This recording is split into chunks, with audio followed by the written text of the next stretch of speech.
Skool versus Circle. In this video, we're going to be talking about the best all-in-one community platform. All right.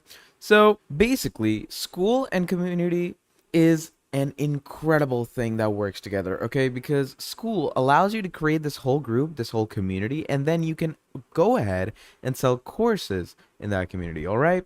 Now, when it comes to Circle, Circle is also a great community-based software where you can start a community, engage with different people in that community, monetize your group, and then you can actually scale your business with different types of automations.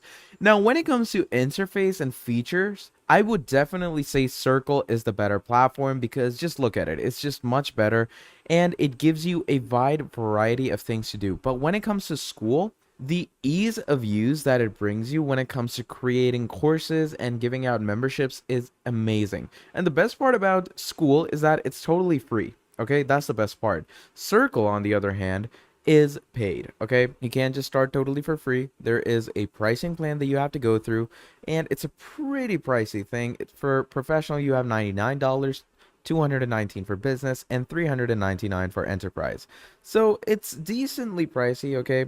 But still worth using, and I would definitely urge users to use this for themselves. So yeah, in my opinion, Skool would be better if you are on a budget, but if you're budget friendly and if you can go up in the skies with a budget, then I would definitely urge you to use Circle. But yeah, that's pretty much about it. Thank you for watching, and I'll see all of you next time. Goodbye.